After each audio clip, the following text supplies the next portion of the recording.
خان صاحب نے جو ذکر کر رہے تھے ضمناً ایک چیز کا ذکر کیا کہ مثلاً گھوڑے کے گوشت کا، تو اس سے مجھے خیال آئے دن جو ہے وہ خبریں آتی رہتی ہیں، پاکستان کے اخبارات میں خبریں آتی ہیں کہ اس پہ جو ہے وہ شور مچتا ہے اور کئی قسم کے فتوے آتے ہیں کہ جی فلاں جگہ گدھے کا گوشت جو ہے وہ فروخت کیا جا رہا تھا۔ ضمناً اگر اس کے متعلق بھی آپ بتا دیں کہ کیا جو ہے کھانا جائز ہے ناجائز ہے،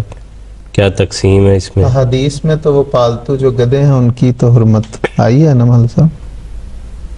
بات یہ ہے کہ احادیث میں گھوڑے کے گوشت کے حلال ہونے کا تذکرہ موجود ہے، چنانچہ عربوں میں گھوڑے کا گوشت کھانے کا رواج تھا، اور پھر یہ جو روس کے زیر تسلط مسلمان ریاستیں تھیں اور اب آزاد ہو چکی ہیں، ان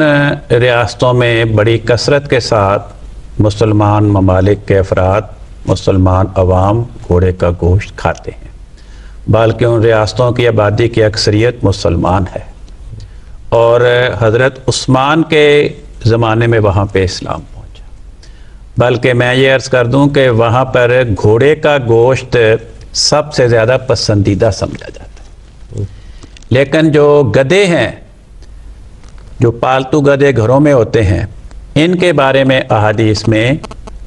ان کا گوشت کھانے کی ممانعت حضرت رسول پاک صلی اللہ علیہ وسلم سے مروی ہے اور احادیث کی کتب میں درج ہے۔ جیسا کہ ابھی خان صاحب نے ذکر کیا کہ بعض علاقوں میں گھوڑے کا گوشت کھانے کا رواج ہے، مثلا یہی روسی ریاستیں، بلکہ وہاں سب سے زیادہ پسندیدہ گھوڑے کا گوشت اور گھوڑے کے کباب، اس کو بڑی مرغوب چیز سمجھا جاتا ہے، مگر ہمارے بر صغیر میں گھوڑے کا گوشت کھانے کا رواج ہی نہیں،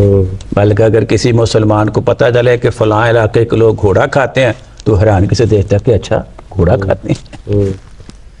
ٹھیک جی، ٹھیک ہے۔